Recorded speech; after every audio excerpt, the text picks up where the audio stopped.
Greetings sailors and welcome to my first look at the British battleships now that they are here.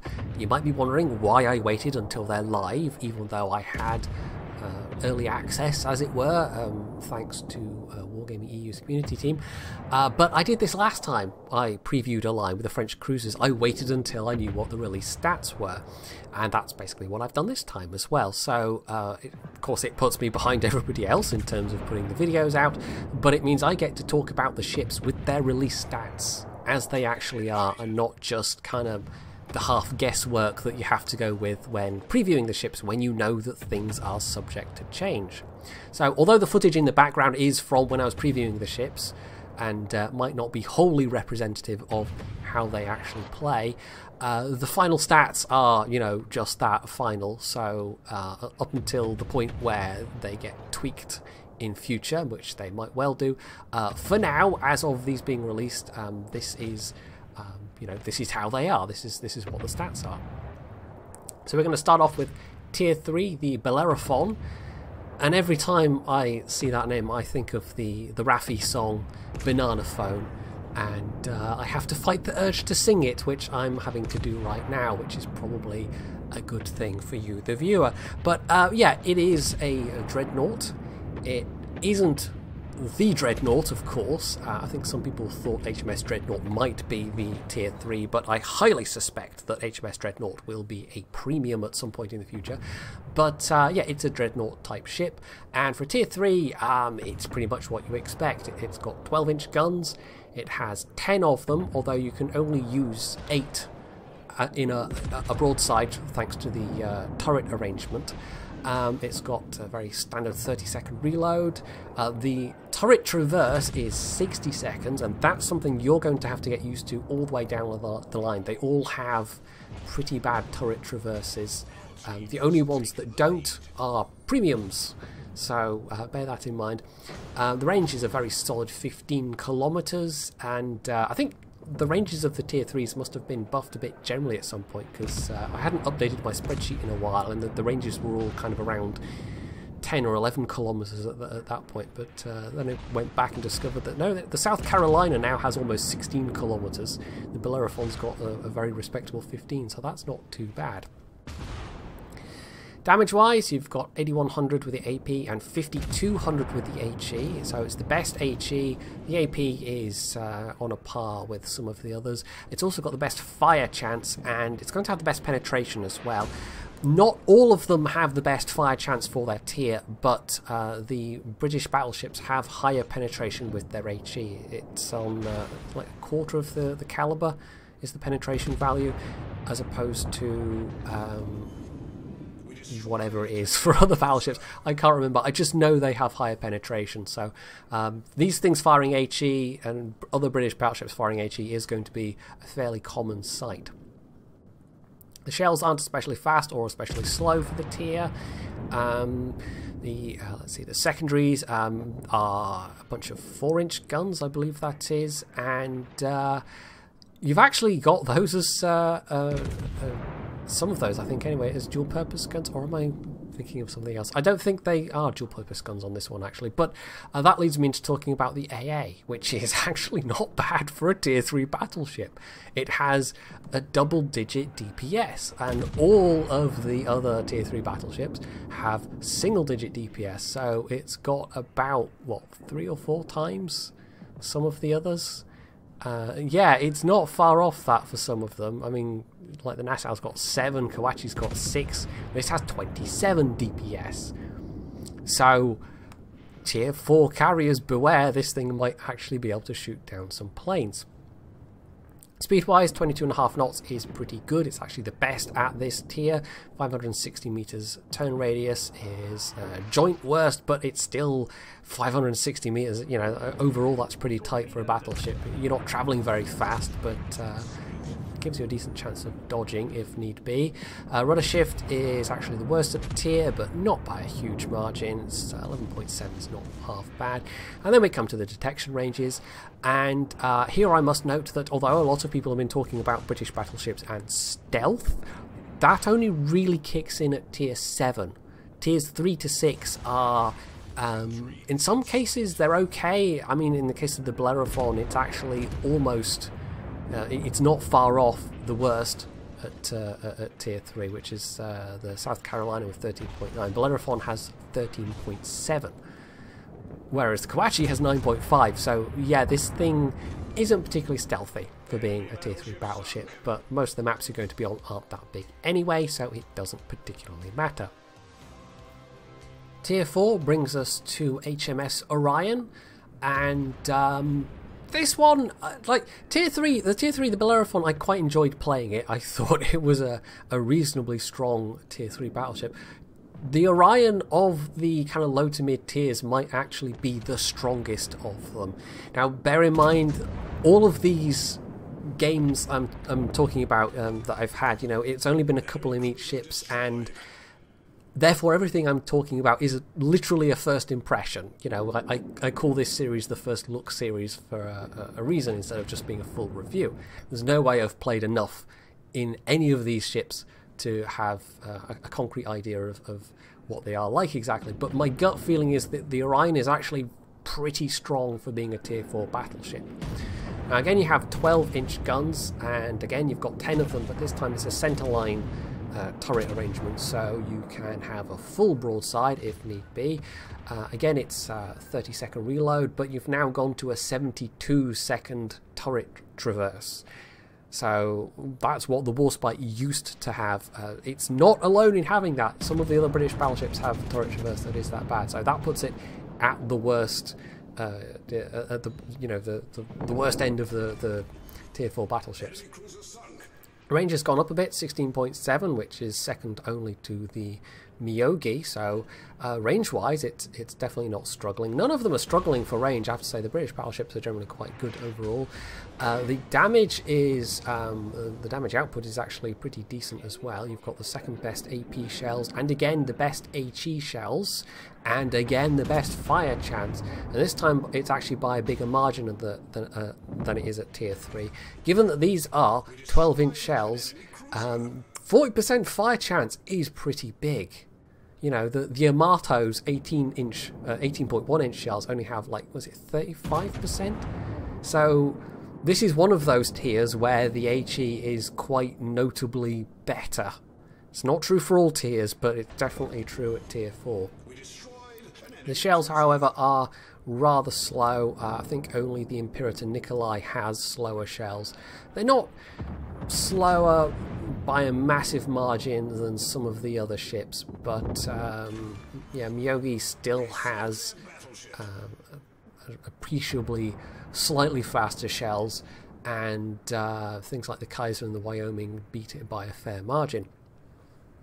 The AA is again not bad for its tier, but it's not much of an upgrade over tier 3. The Wyoming unquestionably has the best AA at tier 4, but this, I mean, it's got the best envelope. It's actually got 5 kilometers on its outer envelope with dual purpose guns. Definitely dual purpose guns this time around, but yeah, the overall DPS isn't that good. So it's alright, and it's actually maybe for a tier 4 worth taking manual AA if you had a captain that had that many skill points, because if you could double that outer 5-kilometer envelope, it would actually be a respectable amount of DPS for tier 4. It's not going to make that much of a difference with maybe the tier 5 carriers, but worth considering perhaps.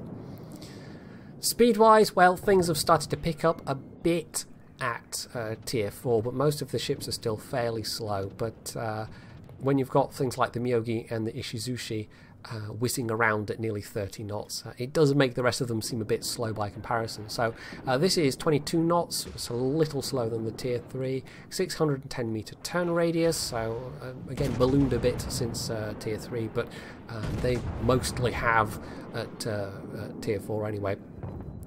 And the rudder shift is a fairly middle of the pack 12.5 seconds. Surface detection 14.4 kilometers. For reference, the Kaiser's 14.2 and the Wyoming has 14. So again, it's not very good for its tier. It's kind of average, you know, it's better than some of the others, but there are ships that beat it. So although you can get that detection range down to 12 kilometers with camo and the captain's skills. There are other ships in the same situation with the same setup that could beat it. So yeah, 12 kilometers is not bad, but it's not especially good for its tier. Tier 5 brings us to the Iron Duke and the start of the really awkward matchmaking, because you're going to get down tiered a lot because you're in a tier 5. With that in mind, well, the guns are, they're all right in terms of their AP. It's 13.5-inch guns, 343 millimeters, and again you've got 10 barrels available in twin mount turrets, and again 30-second reload, and again a 72-second turret traverse, so you're going to have to plan where you want to point your turrets quite carefully. But yeah, the HE is, as with tier 4, like a clear winner. The Orion had 40% fire chance. This has got 40% fire chance, but it's actually got... actually, no, it's the same HE damage as well, 5900. So the AP has gotten better, but the HE is the same. So, yeah, I mean, it's one way to overcome being down-tiered is just to fire that HE at everything, that 40% fire chance HE. It's a little unimaginative. It's still worth using the AP on these guns, but, you know, if you're getting into a lot of Tier 7 games, I can see why you'd be reaching for that HE. The accuracy when I was playing the Iron Duke didn't feel that great. One thing I won't be talking too much about is things like Sigma, because I don't have any way to find that out directly, short of trying to badger Wargaming about it, or else hoping somebody's done some data mining somewhere. But if they had, they'd have to have done it in like the last day or so. I've not seen anybody posting Sigma values for the new British battleships. There's only one where I can talk about it with any confidence, and that's because I've heard it from somebody else, and I don't know what their sources were, but it's a source that I trust anyway. So yeah, you can overcome the fact that you'll be down-tiered a lot by firing a lot of HE, and it will be more effective than other ships in the same situation. But it's probably not going to be that popular of a ship overall because it's still quite slow. It's 22.5 knots again. And it's not like the New York is especially popular at this tier, because it's a fairly slow ship as well. And the Koenig, I liked the Koenig a lot more before they nerfed the accuracy of the guns. You know, that's only 24 knots, but it used to be that you could still be quite effective against cruisers if you were down-tiered, but they hit the accuracy of the guns, and so having that faster reload didn't become quite so much an advantage anymore. Your AA has jumped up a bit. In fact, it's, aside from the Texas, got the best DPS at its tier, a total of 142. But it doesn't have the best rating, because this is where we start to see the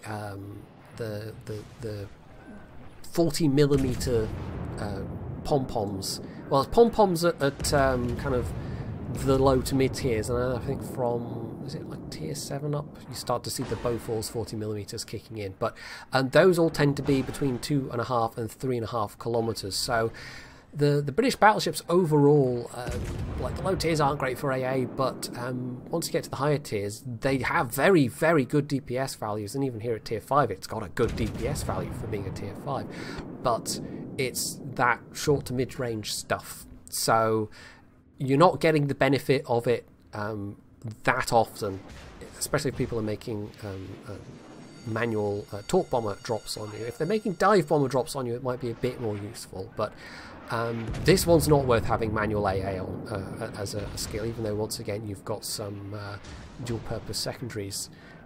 So yeah, it's got the best AA like DPS overall, but it's not that tough, I would say.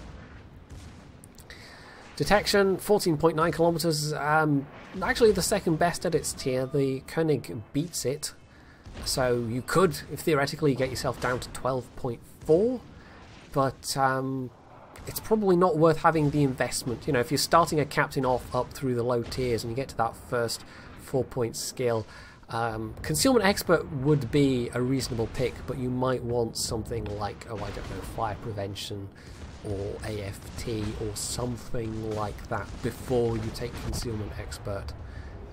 Concealment Expert, as I've said, really only becomes useful from tier 7. On to Tier 6, and we have a sort of familiar sight.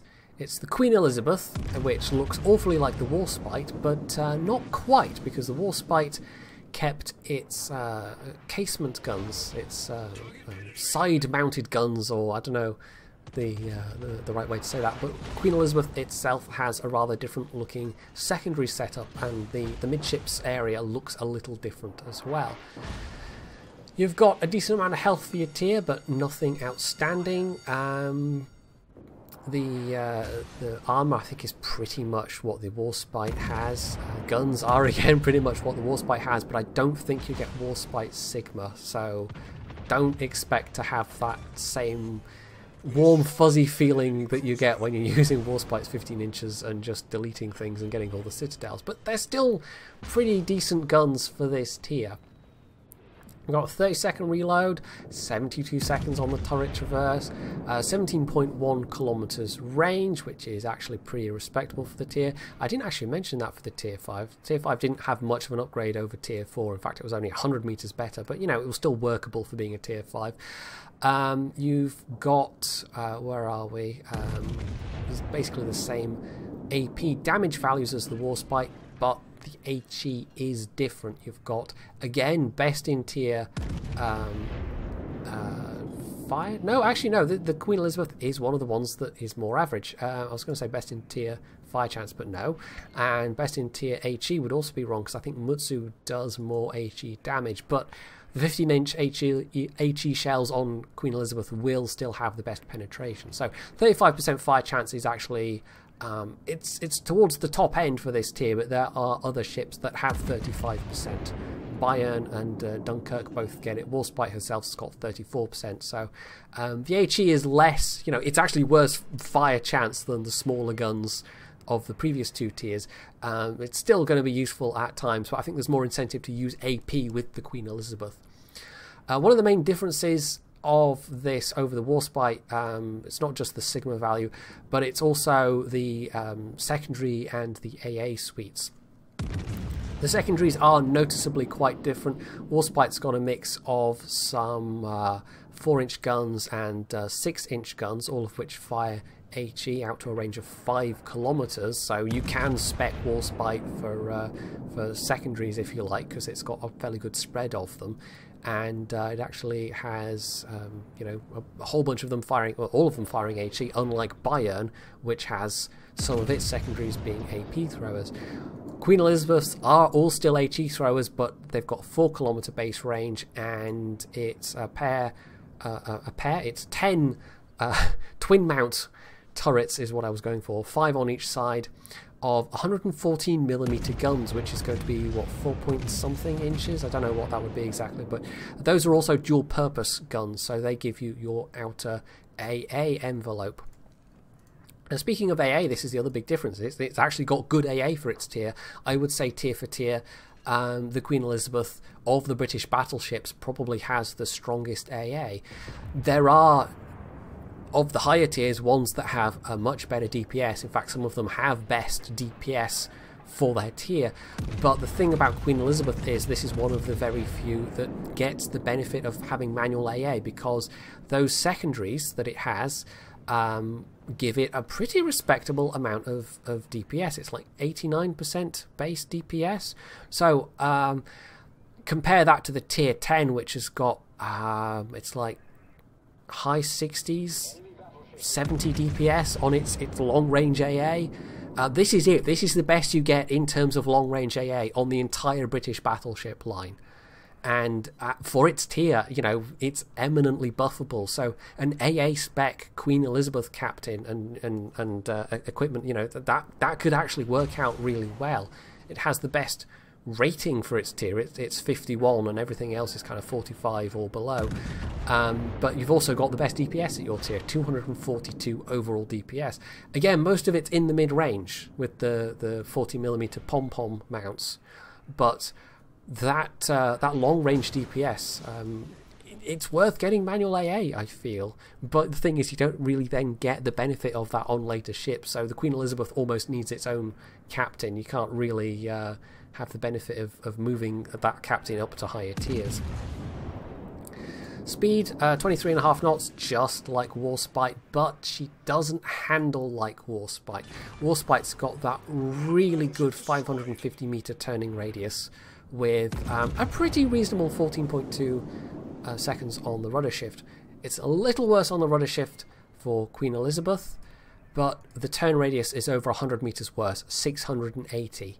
Only the Japanese battleships and the Dunkirk are actually worse than that, so 680 is not good for its tier. You're not going to be duking and jiving like you are in the Warspite, so that might be the biggest overall difference in like that and maybe how the guns behave, just how it feels to play, is that the Warspite just moves so beautifully in the water and Queen Elizabeth does not have that feeling.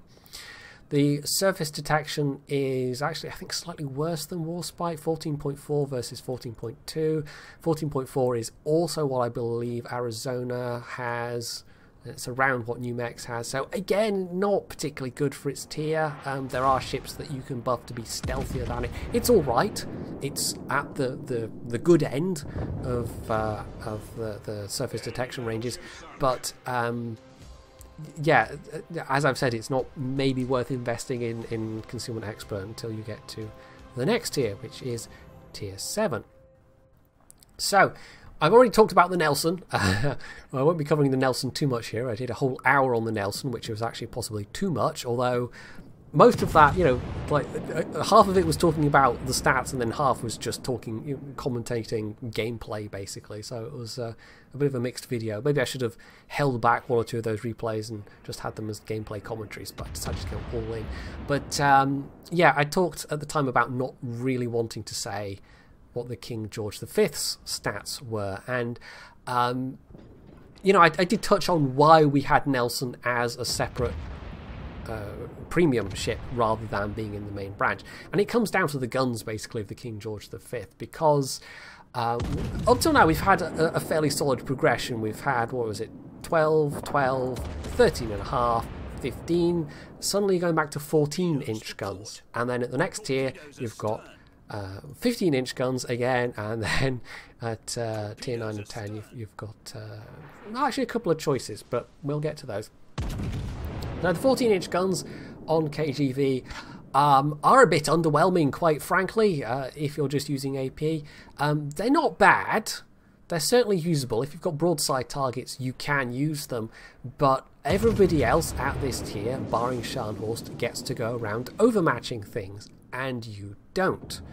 You've also got a rather odd looking turret setup with the two quad turrets, one fore and aft, and then a single super firing twin turret above the four quad turrets. So it is a little odd looking, and in real life I don't know a lot of the history of these ships, I must admit, but I know enough to know that in real life the turrets of the King George V did cause some problems. They had quite a long run-in period. You know, it took them a while to get to the point of being properly reliable.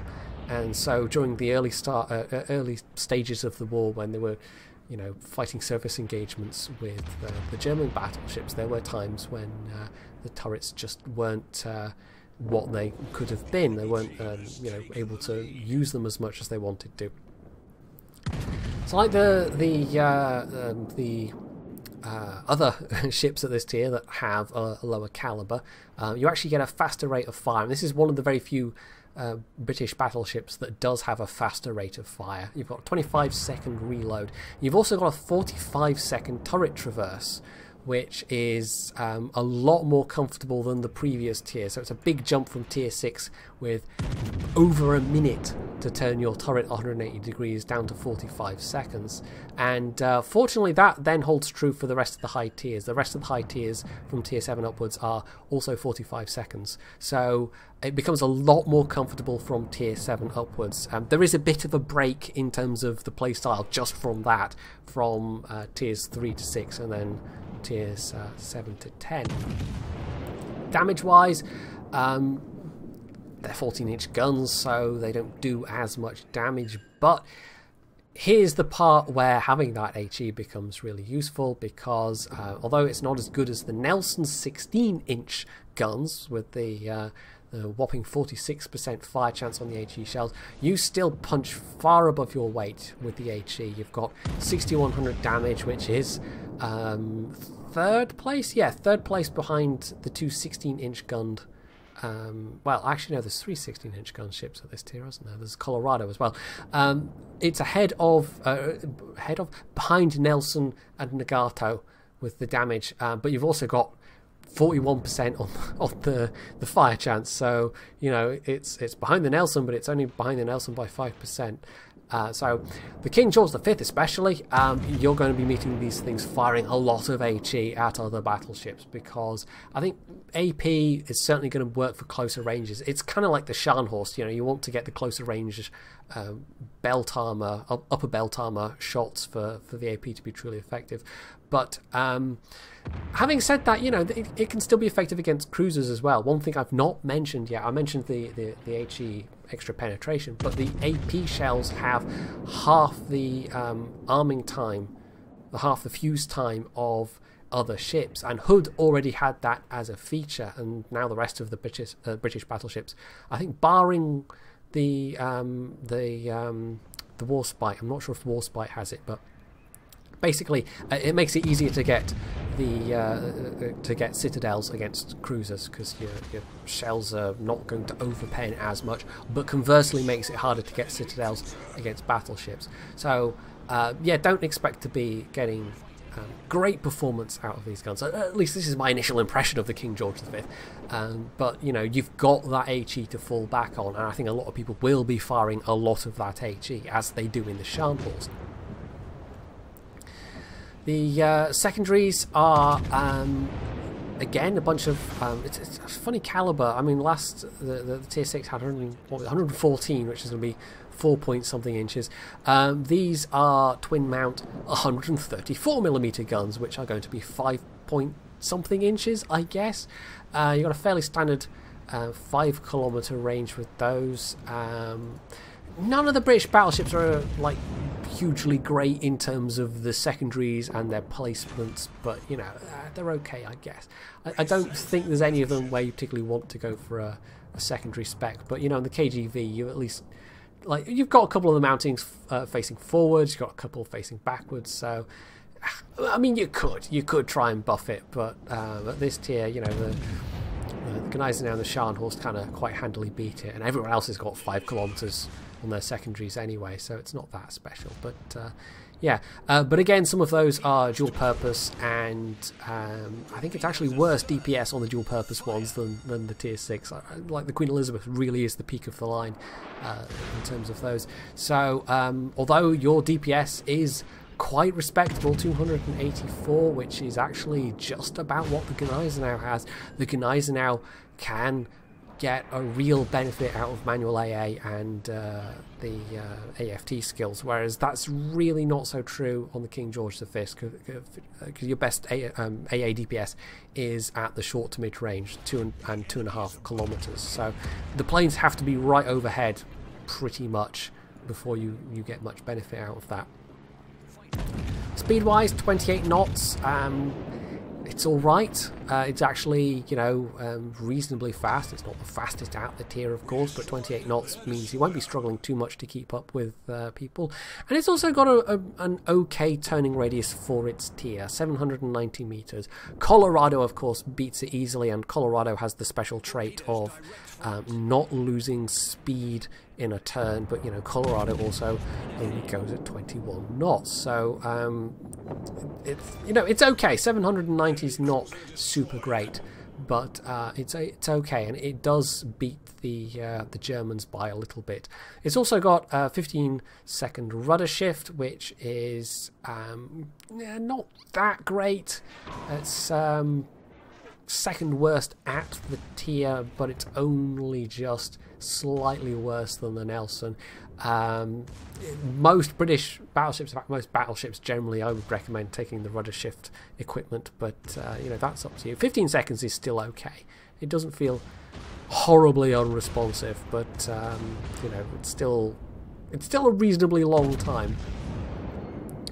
Surface detection, and this is where we start to get to the real, you know, this is the other change from low tiers to high tiers. It's not just the turret traverses, it's also your surface detection range.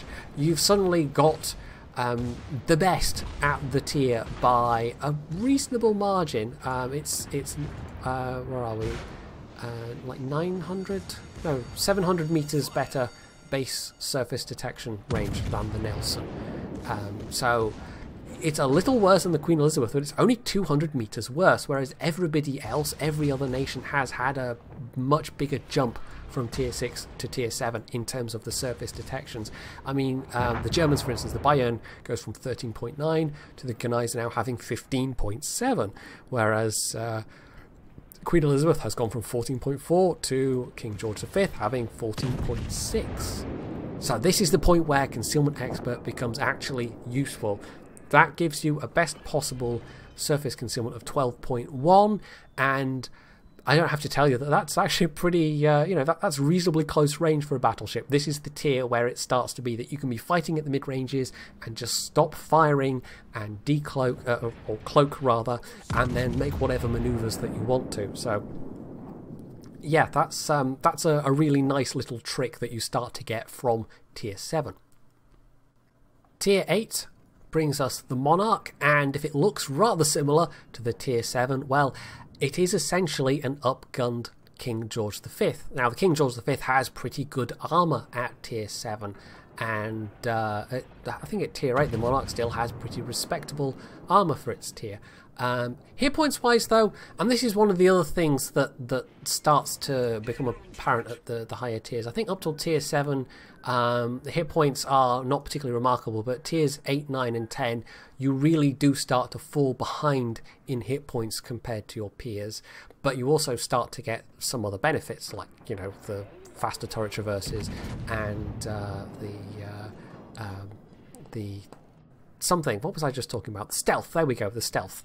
And of course, tier 9 and 10 also have the super heal, but we'll come to that. So, you're essentially in a 15-inch gunned King George V. You've got 3 triple turrets this time, no funky quad and single dual turret arrangement. You still keep a fairly fast reload, 25 seconds, which slightly beats the Bismarck, in fact, and you have more guns than the Bismarck, but you can't swing your turrets around quite the same way. But still, that 45-second turret traverse is okay. You also don't have the range of the Germans. It's got 18.1 kilometers, so you've gotten a bit of extra range from say tier 6, but I mean tier 7 was also 18.1, so this is the point where you know, like, it's good enough range. It's nothing special, but it means you are maybe going to have to get a bit closer, which is no bad thing, really. So with 15-inch guns, you've suddenly gotten a bit of an increase in damage, but you don't have, once again, like the Queen Elizabeth, you don't have anything special about the HE at this tier, apart from the penetration value. So the AP is actually okay, 11,900. That's not bad. That's actually slightly better than the Bismarck. The HE damage is second best for damage, but HE isn't even, like, there are the two where are we? The two American ships have 36% fire chance. This has got 35, so not especially special in that way. But the shell velocities are at least not bad. You actually have faster shells than the two German 15-inch gunned ships. So Monarch, like, I found playing through the King George V quite awkward. I wasn't really that big of a fan of it. And I think you have to think very carefully about whether you're using AP or HE with the KGB. The Monarch plays a lot more like you would think a battleship would play. You know, you can much more just stick with the AP shells. I found it quite a nice upgrade from the tier 7 to actually get those 15-inch guns back and have that better, more reliable damage available without having to resort to firing a lot of HE, which feels a bit cheap, but is certainly a valid tactic with these ships. Secondary suite, it's basically the same secondaries that you had at the previous tier, because it's an upgunned KGV. You've also kept the 5-kilometer range. The AA has jumped up a bit, and from tier 7 to 8 is where you make the transition from the 2-pounder pom-poms, the 40mm guns with 2.5 kilometers, to the 3.5 kilometers Bofors 40mm guns. So your DPS does jump up quite considerably as a result. You've gone from under 300 to over 400, 460. And 460 puts it second only behind the American battleships. But your envelope isn't actually quite as good as some of the lower tiers. In fact, tier 7 only had 4.5 as its maximum outer envelope, as does this. Yeah, it's that 3.5 kilometer and 2 kilometer AA which really has the bulk of your DPS.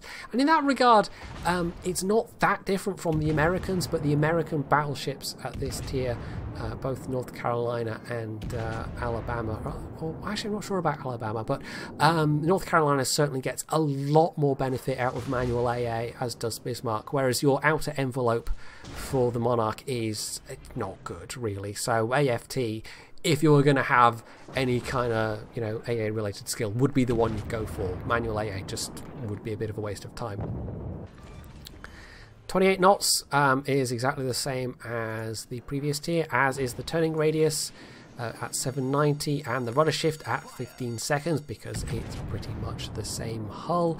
Your surface detection is also exactly the same at 14.6, which alone would be the best at tier 8, but of course now you're at tier 8 you get the benefit of the concealment system. So whereas previously you could get a best possible concealment of 12.1, now it's 10.7. You could be super sneaky with the Monarch, you really can. 10.7 is better than, I'm not going to say better than a lot of the cruisers, it's better than at least 1 or 2 of the cruisers at this tier if they're not using, you know, concealment expert and concealment system themselves. At New Orleans, which I have myself, I know for a fact I can get down to, was it 9.1? So, you know, but 10.7 is not that far off 9.1. You could be very, very sneaky in this thing. You can basically, you know, if you're feeling particularly, what's the word I'm looking for? Tactical? I don't know what word I'm looking for here, but if you're being particularly patient, you know, you can hold fire up until you get quite close and just unleash 15-inch hell on people. And if it's a broadside cruiser or something, and then suddenly you get the ship decloaking at less than 11 kilometers and firing at them, that could be a really nasty surprise. Chances are a destroyer will pick you up before that point, but if there isn't one, you know, if you're in one of those matches that only has 1 or 2 destroyers and they're not on your flank, this stealth is a real asset. And that's one of the other reasons I think why I particularly enjoyed the Monarch, because you just get that over a kilometer extra stealth compared to the KGV at tier 7. Tier 9 brings us to the Lion, which doesn't have a huge upgrade over tier 8, and it's not like tier 8, I mean tier 8 basically had the same hit points as tier 7, I believe, which was, you know, already putting it rather low on the scale at tier 8. Tier 9, you've not got much extra. Everybody else really outpaces you in terms of your hit points, but now you have access to the super heal. So yeah, you've got less health, but you're going to be able to get a lot more of that health back. And as I demonstrated with the Nelson, you're going to want people firing HE at you and setting fires, and you know, even IFHE damage is preferable to getting torpedo hits or whatever. So you have to learn to be patient when using the heal. You have to let that grey bar of what you can heal stack up a bit, rather than setting it off at the level where you normally would with any of the other tier 9 battleships. You actually have a choice of 2 sets of guns. You've got 16-inch guns and 16.5-inch guns. They're almost but not the same choices that the Friedrich der Grosse has. The 16-inch guns are both 406 mils. The Lion's 16.5-inch guns are 419. Friedrich der Grosse has 420. But unlike Friedrich der Grosse, it doesn't have any... it just seems to be a straight upgrade. With the FDG, you have the choice of faster firing guns that hit a bit less hard, or you can have, you know, a little bit longer reload, but you get those 16.5-inch guns. Either way, with the Lion, it's a 30-second reload. And so unless there's some significant difference in Sigma between the 406s and the 419s, I would suggest you just use the 419s. There seems to be no benefit in using the 406s. So with those 406s, you get 30 seconds. Well, you get, as I've said, you get that with both of them. 45-second turret traverse. The range has jumped up to 20.7, which actually beats the Fat Freddy, and it's a bit of a jump from tier 8, but it's not super good for its tier. It's good enough. You know, the range on the British battleships has generally been good enough. Damage wise, you have a flat 13,000 AP damage for the 419s and a whopping 7,200 for the HE shells, and you've also got 48% fire chance. So I can't see why you wouldn't use these guns. I absolutely can't see why you wouldn't use these guns. Both the AP and the HE are extremely viable. You know, just a couple of shots is almost a guaranteed fire with 48% fire chance. The secondaries are basically what you had at the previous tier. So from tier 7, you've basically got that same secondary suite all the way up to tier 10. So they kind of become increasingly less effective as you go up the tiers, because again it's the same 5-kilometer range. You get 6 kilometers at tier 10, but it's not like you get more of them or longer ranges through tiers 7, 8 and 9. So they're sort of increasingly ineffective by the time you get to the Lion. The AA rating, you don't have anything shorter than 3.5, which is all of those Bofors 40mm. Again, you have a lot of DPS, but it's all at that 3.5-kilometer range. The outer envelope at 4.5 is nothing particularly special. I can actually bring that up right now, maybe, if I can find the right screenshot. Yeah, your outer envelope is 65 DPS, which is not, like, that's not worth manual AA at all at this tier. It flattens out a bit at the higher tiers in terms of long range AA anyway. You know, like the Iowa gets a whopping brutal 676 DPS at 2 kilometers, but yeah, the planes have to get reasonably close. But with the Iowa, at least you have enough outer envelope DPS for it to be worth using manual AA, and that's just not the case with the Lion. It hasn't been the case since the Queen Elizabeth. Speed-wise, you've picked up a little bit since the last 2 tiers, 29.5, which still makes it not that fast, but it's at least a little faster than the Izumo. The turning radius is actually, you know, it's jumped up to 830, but in the context of tier 9, that's actually pretty good. All of the rest have, well, actually no, not all of the rest.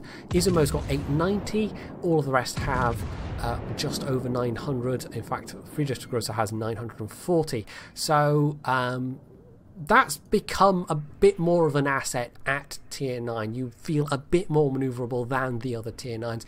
You've also only gotten a little bit worse in terms of your rudder shift, 15.8 seconds, and everybody else's has bloated up considerably. So for most of the tiers, they don't feel that nimble compared to their same tier battleships, but that does change at tier 9, and arguably tier 10 as well, although it's much less dramatic at tier 10. I think tier 9 is kind of like the peak, almost. Concealment, it's gone up a little bit. It's gone up by about 700 meters compared to the previous tier, but that still puts it well ahead of the competition. 15.3 is almost a kilometer better than any of the others. So, although it's a little less sneaky, you know, the Monarch I think is overall the most sneaky, potentially. Let's have a quick look. Yes, but only just. So it's still worth having, though, Concealment System and Concealment Expert. It can bring you down to 11.2. The next best at this tier is 11.8 with the Iowa. And prior to the British battleships coming along, you know, the American battleships were known as the ones that could be made fairly sneaky, but now the British battleships have that particular crown. This is also the last ship of the line to have a catapult. I think that started at, I want to say tier 6. I can't remember if tier 5 had a catapult. But yeah, this has a catapult, tier 10 won't. So with the line you get the benefit of being able to put up a spotter or a fighter, but that's not going to be true at tier 10. And talking of tier 10, that brings us to the Conqueror. Now this one I know has been specifically a bit changed since the preview versions in terms of the gun performance, because the guns were handling just a bit too well. They did change the normalization value for I think all of the British battleships between the preview testing and the release. Previously they had, I can't even remember the specific numbers, but previously they had an extra couple of degrees of normalization I think, and they toned it down a bit.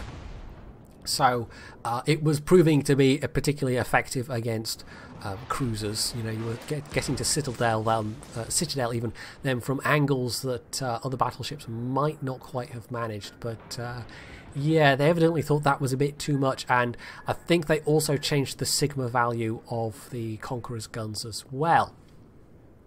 Talking of guns, you have a genuine choice this time, I think, although in practice I don't think you do. Now the Grosser Kurfürst has the same gun choice as tier 9 with the 406s and the 420mm, only on the Grosser Kurfürst there's more of a difference because compared to the tier 9 where it was more the reload that made a difference. At tier 10, you know, you've got an extra gun per turret and you just have more firepower overall.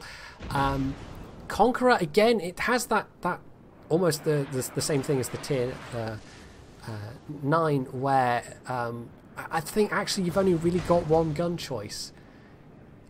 In theory you can use 18-inch guns on this, you know, 457mm versus the 460 of the Yamatos, and that couple of millimeters does actually make a big difference in terms of the overmatch characteristics. So yeah, 18-inch guns sounds impressive, but they're not going to perform like the Yamato guns. They don't get that extra little push that makes the Yamato guns those overmatching monsters with the APs. So the fact that you have to sacrifice one gun per turret to use those 18-inch guns, I'm not sure that's worth it. I think it's better to have the four triple turret 16.5-inch guns, the 419mm, rather than 4 twin turret 18-inch guns. Now I've heard from who was it even? Was it iChase? Or not, sir? I can't remember. One of the NA YouTubers mentioned, and I think they must have gotten it from, you know, the global Discord or somewhere, that the 18-inch guns have a Sigma value of 2.0, whereas the 419mm have a Sigma value of 1.8, which is, you know, that's a fairly standard battleship thing. But I think even with a better Sigma value, I don't think it's worth using 18-inch guns. Giving up 4 whole barrels worth of firepower when you don't have a difference in reload, unlike the Germans, because again at tier 10 you've got faster reload with the smaller guns. That's not the case, but you know, you also get more guns. So that's kind of like the difference in choice. You know, the Grosser Kurfürst has a choice in reload, whereas this has a choice in the number of barrels that you get. And 16.5-inch guns at this tier are good enough. They are fine. I don't think there's any particular benefit from having those bigger guns to be worth giving up that extra firepower. So you're back up to a 30-second reload. In fact, the line was 30 seconds as well. So yeah, it really was only tier 7 and 8 that had an especially good reload for their tier. The turret traverse again, 45 seconds, and that's actually pretty decent. Range 24.3 kilometers, which is a big jump up from the Lion, and that's the same range regardless of the guns that you use, because range is separate from the guns, even though that doesn't especially make sense, but it kind of does, in that the range has more to do with the range finding equipment and the capabilities of the ship rather than the actual you know, the guns that they mount, if that makes any sense. I mean, the guns obviously have a theoretical maximum range, but that's not what we have in game. The shells for the 419s are identical to the tier 9, so there's no changes there particularly. The one big advantage of the 18-inch guns, if you could say there is one, apart from the Sigma, and I don't even think that's a big advantage considering the firepower that you give up, is that whereas the 419s have a 48% fire chance, the 457 mils, the 18-inch guns, have 63%. That's insane. That's actually, you know, certifiable. That's crazy go nuts. 63% fire chance. I don't know what to say about that, really. You know, you might see a lot of Conquerors sailing around with the twin barrels just firing HE, maybe. And I think that would be a really boring way to play the game. But with that fire chance, it might not be an unviable way to play the game. And I think one of the things that's come to my mind generally with the advent of the British battleships and how some of them do have this really powerful HE, maybe we need to think about how fires and things work generally, because with the extra HE penetration these ships have, you know, it's not only going to be other battleships that the RN battleships will be firing at, firing HE at. It'll be cruisers and destroyers as well, and they will be doing lots and lots of damage. We'll be getting, like, if you land a good couple of hits, even with the 419 mils, you can easily have over 10k damage. I had, on a couple of occasions, you know, that I can specifically remember, quite significant chunks of damage with just HE salvos against cruisers and battleships. And of course, against a cruiser, it's going to hurt that much more because they have that much less health. Shell velocities are a little bit slow at this tier. The 18-inch shells are actually faster in terms of AP, but slower in terms of HE. They're not that good. The AP is like the 18-inch AP is actually the same initial velocity as the Montana, whereas the 419s are slower. So, you know, they are fairly slow for their tier. You're going to have to give a bit of lead time. But as with most of the rest, and I mentioned this with the Nelson as well, you get more kind of plunging shell trajectories with the British battleships. So at longer ranges, you might have more success with plunging fire and getting the belt citadels, or belt penetrations even, probably not citadels against battleships, but that's going to be much more likely close up. Secondaries, again, same as you've had since tier 7 basically, so not that great for its tier, really not that great. 6 kilometer base range at this point, but still not great at all.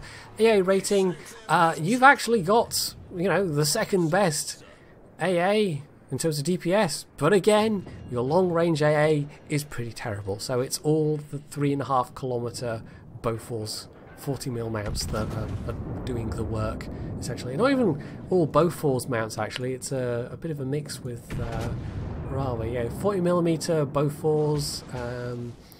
There's two lots of Bofors guns of different marks, and then there's something called an ST-AAG. I think the Tier 9 gets those as well, but yeah, they're all 40mm caliber anyway. No, Tier 9 just has a whole bunch of different marks of Bofors guns.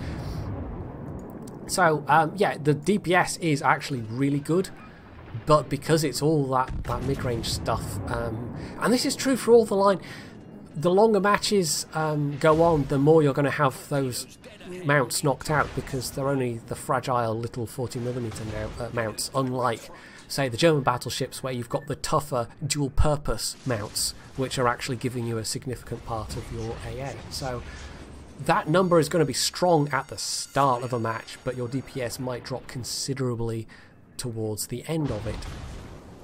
Speed-wise, again, 29.5 knots, so no increase on the previous tier, and your turning radius is actually now a lot more average. 940 is still alright for this tier, but it's not that great overall. You do, however, retain the good for its tier rudder shift. It's jumped by something like 1.5 seconds from tier 9, but it's still best in its tier at 17.3. Lastly, the surface detection range. It's actually gotten better since the tier 9, and it's almost as good as the tier 8. It's 200 meters worse than the tier 8, so Overall, you can get it down to something like 150, 100 meters. Slightly, you know, just ever so slightly worse than the tier 8, but 10.8 is, that's pretty phenomenal for a tier 10 battleship. You know, let's not beat around the bush. It also gets, of course, the super heal as well, but no spotter, as I mentioned. So specifically for this ship, I mean, it's true for the Nelson as well, but you might well want vigilance as a captain skill, because you have no other way of picking up torpedoes early short of your allies spotting them for you. And you know, for all that 940 meters is not bad at this tier, and 17.3 seconds rudder shift is not bad at this tier, in fact it's the best at this tier, it's still, you know, a big long ship. It's still almost 1,000 meters rudder, not rudder shift, 1,000 meters rudder shift, what? It's 1,000 meters turning radius, you know, almost. You know, 940 is closer than not, and 17.3 seconds, even with the rudder equipment taking that down to, what would it be, 15 point something, you know, still not exactly nimble. So vigilance for the Conqueror, I think, is going to be pretty desirable. So that's it. Of the ones I enjoyed, I think tiers 3 and 4 were pretty fun. Tier 6 was pretty much what I expected. Tier 5 and 7 I didn't enjoy so much. Monarch I quite enjoyed at tier 8, and then 9 and 10. They were a bit of a blast when we were testing them, but of course they have made some changes. But even though they have made some changes to the firepower, because of that super heal at tier 9 and 10, they're quite fun to play. They can take a lot of punishment, and they can come back from perilously low health to quite respectable fighting strength. So if you're coming up against these ships, it's going to take a lot to put them down, potentially.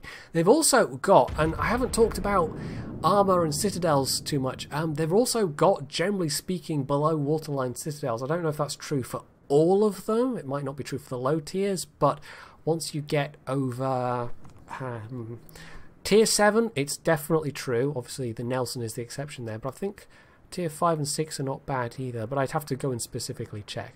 But anyway, I think we're just about done here. This is my first impression of the line. I will be grinding this one, I think. And yeah, hopefully this has given you some idea what to expect and what to do about these ships if you meet them.